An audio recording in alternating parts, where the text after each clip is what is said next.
नमस्कार मित्रों, स्वागत है आप सभी का आपके अपने YouTube चैनल हिंदी वार्ता में।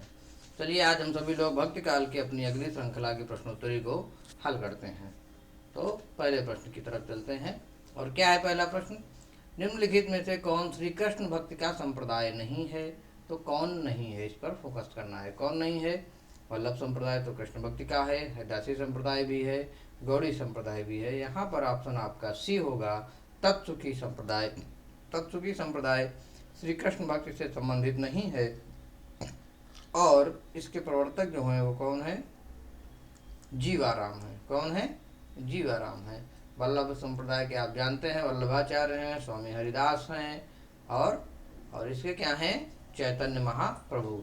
ठीक है, तो तत्सुखी संप्रदाय कृष्ण भक्ति संप्रदाय से संबंधित नहीं है और इसके प्रवर्तक जीवाराम होंगे। ठीक, चलते हैं अगले प्रश्न की ओर। अगला प्रश्न है, निम्नलिखित संप्रदायों को उनके अनुयायियों के साथ सुमेलित करना है। ठीक है, तो सुमेलित करिए। किसके साथ? अनुयायियों के साथ, ना कि प्रवर्तकों के साथ। ठीक है, तो यहाँ पर हमें ध्यान देना है। ठीक है, तो वल्लभ संप्रदाय के अनुयायी कौन होंगे? तो वल्लभ संप्रदाय के अनुयायी होंगे गोविंद स्वामी। तो यहाँ पर ये और ये देखिए। ठीक, अगला क्या है? निम्बार्क संप्रदाय। तो निम्बार्क संप्रदाय के होंगे हरिव्यास देव। तो ये वाला तो यही हमारा सही हो जाएगा। ठीक है, तो राधा वल्लभ संप्रदाय के कौन हो जाएंगे? दामोदर दास। और चैतन्य संप्रदाय के आपके हो जाएंगे गदाधर भट्ट। तो यहाँ पर ऑप्शन आपका ए सही है। ठीक है, अगला प्रश्न, बरवै नायिका भेद के रचनाकार कौन है? परंपरागत प्रश्न है, रहीमदास जी हैं। ठीक है, अगले प्रश्न की ओर चलते हैं। रामचरितमानस, पद्मावत, सूरसागर, कबीर दोहावली जैसे ग्रंथ किस काल की देन है? स्वाभाविक सी बात है कि यह ग्रंथ जो जिनका नाम दिया गया है रामचरितमानस, पद्मावत, सूरसागर और कबीर दोहावली जैसे ग्रंथ किस काल की देन है, अर्थात किस काल में लिखे गए हैं? तो किस काल में लिखे गए हैं? भक्ति काल में। अगला प्रश्न, विभिन्न मतों के आधार पर हिंदी में भक्ति काव्य की कितनी शाखाएं मानी गई हैं? इस पर हमको ध्यान देना है। अगर विभाजन पूछता है कितने भागों में भक्ति काल को बांटा गया है, तब तो आप कर सकते थे 2। ठीक, यहाँ पे ये तो काट ही दीजिए, 3 और 5 नहीं, अब इनमें आपको देखना है। ठीक, तो भाग जब पूछता है तो भाग कितने हैं? 2, लेकिन शाखाएं पूछा है तो शाखाएं कितनी हैं? 4। देखिए कैसे, देखिए भक्ति काल 2 भागों में है, आप जानते हैं, सगुण और निर्गुण में। ठीक, अब सगुण के 2 भाग हैं, राम भक्ति शाखा और कृष्ण भक्ति शाखा। ठीक, तो ये 2 शाखाएं निकल गई, राम और कृष्ण की। अब निर्गुण में क्या है? संत काव्यधारा और सूफी काव्यधारा। ठीक, तो ये कौन सी होगी? राम, कृष्ण, संत काव्यधारा और सूफी। तो ये कितनी शाखाएं हो गई? 4। तो यहाँ पर जो हमारा विकल्प सही होगा वो सही होगा कौन सा? 4 वाला। ठीक है, यहाँ पर 4 वाला सही होगा। बात समझ में आ गई? चलिए चलते हैं अगले प्रश्न की ओर। अगला प्रश्न क्या है? अगला प्रश्न है, इसमें भी मिलान करना है। और क्या मिलान करना है? दर्शन और दार्शनिक। ठीक, तो शुद्धाद्वैतवाद वल्लभाचार्य, स्पष्ट है। अद्वैतवाद शंकराचार्य, तो भी सही है। विशिष्टाद्वैतवाद रामानुजाचार्य और द्वैतवाद मध्वाचार्य। ठीक है, तो ये आपका ऑप्शन यहाँ पर सही हो जाएगा सी, 1 2 3 4। ठीक है, इसमें कोई कंफ्यूजन नहीं।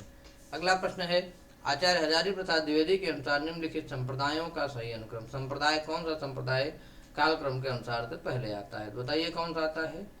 ब्रह्म संप्रदाय, सनकादि संप्रदाय, श्री संप्रदाय या रुद्र संप्रदाय? या पहले सनकादि आता है? नहीं आता है। ब्रह्म संप्रदाय भी पहले नहीं आता है। ठीक, ये भी नहीं होगा। श्री संप्रदाय पहले आता है। हाँ ठीक, आता है। फिर ब्रह्म संप्रदाय आता है, तो श्री संप्रदाय पहले आता है, सबसे पहले यही। तो ये आपका सही हो जाएगा। आगे चलते हैं। भक्ति काल को भारतीय चिंतन धारा का स्वाभाविक विकास किसने माना है? ठीक, तो ये बताएं किसने माना है? हजारी प्रसाद द्विवेदी ने। निम्नलिखित काव्य पंक्तियों को उनके रचनाकारों के साथ सुमिलित करना है। देखिए इसमें हम लोग जो हमें नहीं आ रही हैं उनको छोड़ेंगे, जो आ रही हैं उनको मिलाते हुए जो है एलिमिनेट मेथड का प्रयोग करेंगे। तो क्या है, उनई घटा परिरक्षा। तो अगर ये हमें नहीं आ रही, इसको छोड़ेंगे। आवत जात मनैया टूटी थी, तो बहुत चर्चित, अभी हायर में पूछी भी गई है कि संतन को कहा सीकरी से काम, तो सीकरी की व्याख्या पूछी गई थी। ठीक है, पंक्ति किसकी है, कुम्भन दास की है। आवत जात पनैया टूटी बिसर गयो हरिनाम। ठीक, तो ये अति मलिन वृषभानु कुमारी, तो ये तो सूरदास की पंक्ति है, तो सूरदास के साथ ले जाएंगे। कीरति भनति भूति बल सोई, ये तो रामचरितमानस की पंक्ति है, तुलसीदास से। ठीक, तो क्या हुआ, अब जयसी और कबीरदास उनई घटा परिरक्षा। अब इसको देखिए, दूसरे का दूसरा कहाँ है, दूसरे का दूसरा, दूसरे का दूसरा सिर्फ इसमें है, तो यही आपका सही हो जाएगा। और उनई घटा परिरक्षा किसकी हो जाएगी, जायसी की हो जाएगी। ठीक है, चलते हैं अगले प्रश्न की ओर। इसमें भी जो है सिद्धांतों को संबंधित करना है। ठीक है, तो अद्वैतवाद, विशिष्टाद्वैतवाद, शुद्धाद्वैतवाद और सखी संप्रदाय। तो सखी संप्रदाय आप हरदासी जी से लगा दीजिए, शुद्धाद्वैतवाद आप मंदा जी से लगा दीजिए, विशिष्टाद्वैत के लिए आप तुलसीदास जी से जा सकते हैं, और अद्वैतवाद जो है रैदास का। तो यहाँ पर कौन सा सही हो जाएगा, तो यहाँ पर सही हो जाएगा ऑप्शन ए। ठीक है, अगला है अद्वैतवाद के प्रवर्तक कौन है, तो अद्वैतवाद के प्रवर्तक हैं शंकराचार्य जी, सभी को पता है, बहुत परंपरागत प्रश्न है। ठीक है, अगला प्रश्न, कबीरदास में जो रहस्यवाद पाया जाता है वह अधिकतर सूफियों के प्रभाव के कारण है। ठीक है, यह कथन किसका है, डॉक्टर पुखराज मारू, सोमप्रभ सूरी, आचार्य रामचंद्र शुक्ल, डॉक्टर नगेंद्र। तो यह कथन जो है आचार्य रामचंद्र शुक्ल का है। अगला प्रश्न है, ज्यों तिरिया पीहर बसे सुरत रहे प्युमाही, ऐसे जन जन में रहे गुरु को भूले नाही। उपयुक्त पंक्तियां किसकी हैं, सुंदरदास की, कबीरदास की, या रैदास की, या सहजोबाई की, बताइए किसकी हैं। तो ये पंक्तियां हैं सहजोबाई की। अगले प्रश्न की ओर चलते हैं। अगला क्या है, प्रभु जी तुम चंदन हम पानी, जाकी अंग अंग बास समानी। ये काव्य पंक्तियां संत कवि की हैं, यानी किस संत कवि की हैं। तो जाहिर सी बात है, हमने खूब ये गीत सुना है, प्रभु जी तुम चंदन हम पानी। ठीक है, तो ये पंक्तियां किसकी हैं, रैदास की हैं। ठीक है, अगले प्रश्न की ओर चलते हैं। द निर्गुण स्कूल ऑफ हिंदी पोएट्री, इनमें से किसका शोध ग्रंथ है, थोड़ा सा इंपॉर्टेंट प्रश्न के रूप में इसको लगाइए। ठीक है, किसका शोध ग्रंथ है, तो यह जो है डॉक्टर पीताम्बर दत्त बर्तवाल का शोध ग्रंथ है। श्याम सुंदर दास के अंडर में बीएचयू में हुआ था। लगभग इस शोध ग्रंथ को पूरा होने में 12 वर्ष का समय लगा। और आपकी जानकारी के लिए बता दूं कि हिंदी में पहला शोध प्रबंध यही है, क्या शोध है। ठीक है, डॉक्टर पीताम्बर दत्त बर्तवाल। अगले प्रश्न की ओर चलते हैं। महाराष्ट्र के भक्तों में सबसे पहले किसका नाम आता है, तो महाराष्ट्र के भक्तों में सबसे पहले किसका नाम आता है, नामदेव, ज्ञानदेव, गोरखनाथ और एकनाथ। तो गोरखनाथ तो बिल्कुल नहीं है, तो यहाँ पर हो जाएगा ऑप्शन से ए आपका नामदेव। अगला प्रश्न है, किस संत ने विदेशी आक्रमणकारियों के विरुद्ध आवाज उठाई, कबीर, गुरु नानक देव, सुंदरदास या मलूकदास। तो किसने विदेशी आक्रमणकारियों के खिलाफ आवाज उठाई, ठीक है, तो बताइए। यहाँ पर आपका सही ऑप्शन हो जाएगा गुरु नानक देव। ठीक, अगला प्रश्न है, माया महाठगिनी हम जाने किस भक्ति कवि का कथन है, सूरदास, कबीरदास, नाभादास, कुम्भनदास। बहुत ही इंपॉर्टेंट प्रश्न, बहुत परंपरागत प्रश्न है, आप सभी लोग जानते हैं। यह कथन किसका है, तो कबीरदास का है। अगला प्रश्न, हम अपने को ऐसे धार्मिक आंदोलन के सामने पाते हैं जो उन सब आंदोलनों से कहीं अधिक विशाल है जिन्हें भारतवर्ष ने कभी देखा है। यह किसका कथन है, बताइए, यह किसका कथन है। तो भक्ति आंदोलन के विषय में यह उक्ति किसकी है, जॉर्ज टियरसन की।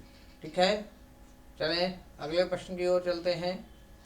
कौन सा विकल्प सुसंगत नहीं है, कबीर परचई, अनंतदास, ज्ञान समुद्र, सुंदरदास, ज्ञान दीपक, तरिया साहब, ज्ञान बोध, रामानंद। बताइए। तो यहाँ पर जो रचना होगी जो सुसंगत नहीं है वो होगी ज्ञान बोध, और ज्ञान बोध रामानंद की ना होकर के किसकी है, मैं आप लोगों को बता देता हूँ। यह रचना है मलूकदास की। किसकी है? मलूकदास की। ठीक, यह रचना किसकी है? मलूकदास की है। चलिए अगले प्रश्न की ओर चलते हैं। अगला प्रश्न है, संत दादू दयाल की शिष्य परंपरा से असंबद्ध संत है।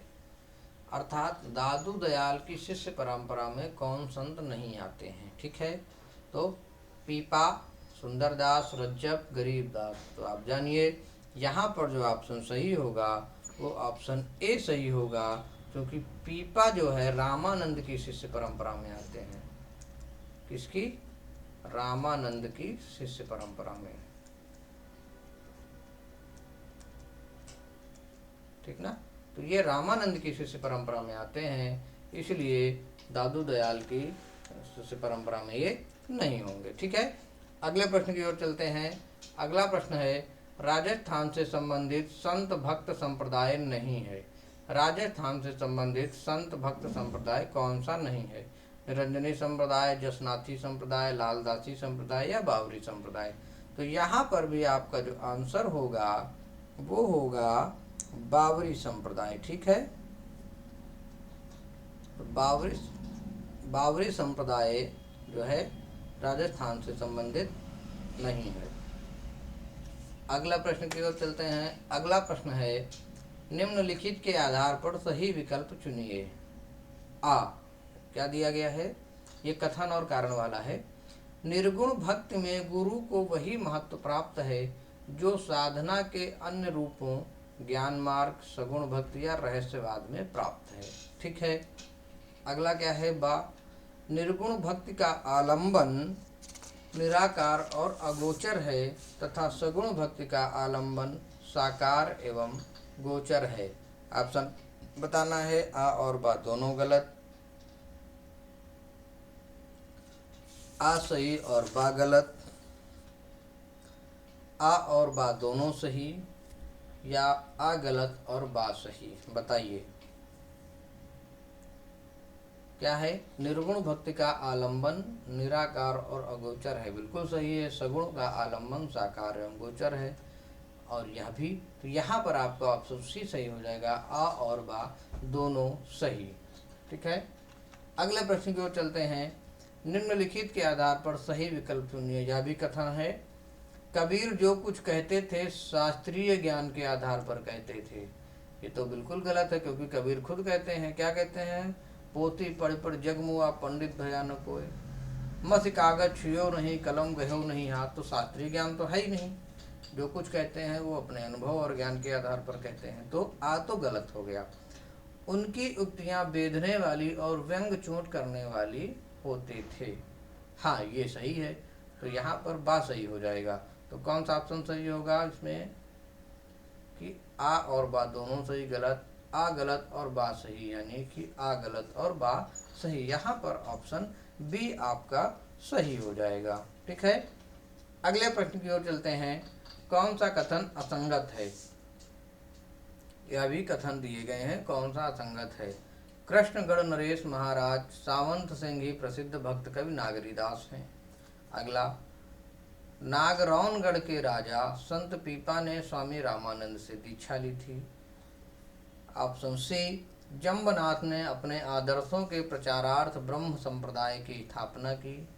ऑप्शन डी, सहजोबाई ने ब्रह्म तत्व का निर्गुण सगुण निरपेक्ष अनिवर्तनीय स्थिति का अनुभूति परक वर्णन किया है।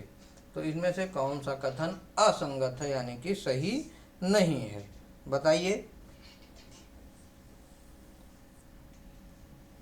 तो यहाँ पर जो असंगत होगा वो कथन होगा आपका सी, लेकिन जो संगत हैं ए, बी और डी, ये आप ध्यान से पढ़िए, ये महत्वपूर्ण प्रश्न है। ठीक है, यानी कि जो महाराज सावंत सिंह हैं वो क्या है? नागरीदास हैं। ठीक, नागरीदास कौन है? कृष्णगढ़ नरेश सावंत सिंह ही नागरीदास हैं, जिनको हम लोग भक्त कवि के रूप में जानते हैं।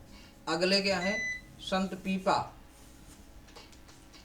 तो संत पीपा भी जो है क्या है, नगरौनगढ़ के राजा संत पीपा हैं। ठीक है, तो यह भी आपको बनाना है। यहाँ पर जो सही होगा वो ऑप्शन सी होगा। अगले प्रश्न की ओर चलते हैं।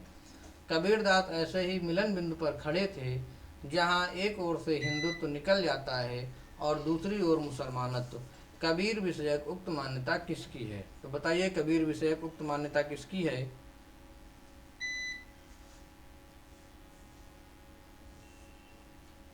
ये हजारी प्रसाद द्विवेदी होंगे। अगला प्रश्न है, निम्न में से किसका जन्म 1469 ईस्वी में कार्तिक पूर्णिमा के दिन पंजाब के तलवंडी गांव में हुआ था? आप सभी को पता है, यहाँ पर ऑप्शन डी सही हो जाएगा। ठीक है, गुरु नानक देव। अगला है, निर्गुण भक्ति काव्य धारा में उदासी संप्रदाय के प्रवर्तक कौन हैं? तो उदासी संप्रदाय के प्रवर्तक आप जानते हैं श्रीचंद हैं। ठीक है, संत साहित्य के संबंध में कौन सा कथन उचित नहीं प्रतीत होता है? तो संत साहित्य एक वैचारिक भूमि पर स्थित है। रामचंद्र शुक्ल के अनुसार यह इस्लामिक आक्रमण से पराजित हिंदू जनता की असहाय मना स्थिति का परिणाम है। अगला है, संत साहित्य को मात्र भजन पूजन के स्तर पर देखा जा सकता है। अगला है, हजारी प्रसाद द्विवेदी के अनुसार संत साहित्य या भक्ति आंदोलन भारतीय चिंताधारा का स्वाभाविक विकास है। तो यहाँ पर आपका आंसर जो हो जाएगा वो होगा सी। ठीक है, सी जो है ये उचित नहीं है। अगला प्रश्न, कबीर का भक्ति आंदोलन विद्रोह मूलक है तो गोस्वामी तुलसीदास का प्रतिरोधात्मक। यह विचार व्यक्त करने वाले विद्वान हैं, कौन है? तो यहाँ पर हो जाएगा डॉक्टर बच्चन सिंह। अगला प्रश्न है, गुरु नानक देव की माता का नाम था? तो क्या नाम था? गुरु नानक देव की माता का नाम है वितस्ता। ठीक है, सॉरी वितस्ता नहीं, माता का नाम है तृप्ता। क्या है? तृप्ता। ठीक है, अगला है, हम तो भगत मुकत में आया गुरु प्रसाद राम गुण गाया। पंक्तियाँ किस ग्रंथ से ली गई हैं? ठीक है, तो यह पंक्तियाँ किस ग्रंथ से ली गई हैं? तो यह पंक्तियाँ ली गई हैं कबीर की परिचय से। अगला है, संत काव्य परंपरा का कौन सा कवि अपनी विद्वता सर्वाधिक शिक्षित होने के कारण प्रसिद्ध है? तो यहाँ पर आपका ऑप्शन हो जाएगा सुंदरदास। ठीक है, कौन है? सुंदरदास। सबसे अधिक पढ़े लिखे जो माने जाते हैं वो सुंदरदास हैं। ठीक है, अगला है, कबीर पूता राम का मुतिया मेरा नाऊं, गले राम की जेवड़ी जित खींचे तित जाऊं।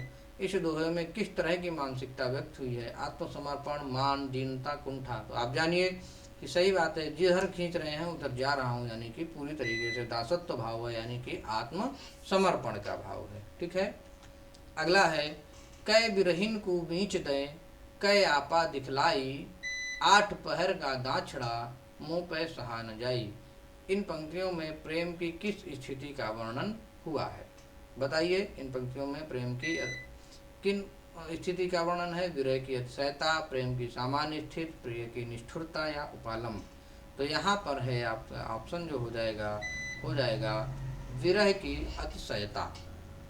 अगला प्रश्न है, कबीरदास जी ने अपनी रहस्यवादी और दार्शनिक विचारों की व्याख्या किसमें की है? तो किसमें की है? रमैनी में, शबद में, साखी में या कबीर पंथ में? तो यहाँ पर आप देखेंगे रमैनी में, इसको आप इम्पोर्टेंट लगाइए। अगला प्रश्न है, कबीरदास की भाषा कैसी थी? आप सभी लोग जानते हैं कबीरदास की भाषा कैसी है। कबीरदास की भाषा है सधुक्कड़ी। अगला प्रश्न है, पाहन पूजे हर मिले तो मैं पूजूं पहाड़। यह उक्ति किसकी है? बहुत चर्चित है। यह उक्ति भी किसकी है? कबीरदास की है। अगला प्रश्न है, निम्नलिखित में से कौन निर्गुण भक्ति धारा का कवि नहीं था? कौन? नानक, जायसी, मीरा और कबीर। तो यहाँ पर जो हमारा ऑप्शन सही हो जाएगा वो हो जाएगा मीरा, क्योंकि मीरा किसी पंथ में नहीं है, पंथ निरपेक्ष आते हैं मीरा और रसखान। तो यहाँ पर मीरा हो जाएगा। अगला प्रश्न है, निम्न में से कौन सिख संप्रदाय के प्रवर्तक थे? तो सिख संप्रदाय के प्रवर्तक के रूप में किसको माना जाता है? तो सिख संप्रदाय के प्रवर्तक हैं गुरु नानक देव जी। ठीक है, चलिए अगले प्रश्न की ओर चलते हैं। अगला प्रश्न है, निम्न में से मलूकदास की रचना के नाम बताएं। मलूकदास जी की रचनाएं कौन कौन सी हैं? मृगावती, सुंदर विलास, बीजक या रतन खान। तो मृगावती भी नहीं है, सुंदर विलास भी नहीं है, बीजक भी नहीं है, तो कौन सी रचना हो जाएगी? रतन खान। ठीक है, तो यहाँ पर कौन सी हो जाएगी? रतन खान। अगले प्रश्न की ओर चलते हैं। किस कवि की रचना से प्रभावित होकर अकबर ने गोवध बंद करवा दिया था? इंपॉर्टेंट प्रश्न है, बताइए। संत दादू दयाल, आलम, सेनापति या गंग? बताइए। तो यहाँ पर हो जाएंगे संत दादू दयाल। अगला प्रश्न है। चलती चाकी देख के दिया कबीरा रोए, दो पाटन के बीच में साबुत बचा न कोई। काव्य पंक्तियों में कौन सी शब्द शक्ति है? तो यहाँ पर शब्द शक्ति पूछी गई है, तो बताइए। अभिधा है, लक्षणा है, व्यंजना है या विलक्षणा है? तो यहाँ पर जो शब्द शक्ति होगी वह होगी व्यंजना शब्द शक्ति। ठीक है, अगले प्रश्न की ओर चलते हैं। अगला प्रश्न है। आंख खड़िया झाई पड़ी, एक खा होगा यहाँ पर, अब इसको। आंख खड़िया झाई पड़ी, पंथ निहार निहार, जी बढ़िया छाला पड़या, राम पुकार पुकार। इस साखी में निम्नलिखित में से किस साधना पद्धति का मुख्य प्रभाव है? नाथपंथी साधना, सूफी साधना, सिद्ध साधना या अद्वैत वेदांत? क्या है? आंख खड़िया झाई पड़ी, पंथ निहार निहार, रास्ता देखते देखते आंखों में झाई पड़ गई और राम पुकार पुकार करके जो है जी बढ़िया छाला पड़ गया, जीभ में छाला पड़ गया। ठीक है, तो किस प्रकार की जो है, तो यहाँ पर जो है भक्ति साधना पद्धति की जो बात की गई है, तो यहाँ पर जो है सूफी साधना होगी। ठीक है, चलिए आगे चलते हैं। अगला है। दुल्हिन गावहु मंगल चार, पद में प्रेम का कौन सा रूप है? साहचर्यजन प्रेम, सहज प्रेम, विषम प्रेम या दाम्पत्य प्रेम? तो स्वाभाविक सी बात है, यहाँ दाम्पत्य प्रेम है। दुल्हिन गावहु मंगल चार, आए हमरे घर राजा राम भरतार। ठीक है, तो भरतार पति को ही कहा जाता है। ठीक, अगला प्रश्न। ढाई आखर प्रेम का पढ़े सो पंडित होए, यह पंक्ति किस कवि की है? आप सभी लोग जानते हैं, यह पंक्ति किसकी है? कबीरदास की है। अगला प्रश्न। गुरु नानक का जन्म कहाँ हुआ था? अभी पीछे एक प्रश्न आ भी चुका है, आप सभी को पता है। तो गुरु नानक का जन्म कहाँ हुआ था? तलवंडी में हुआ था।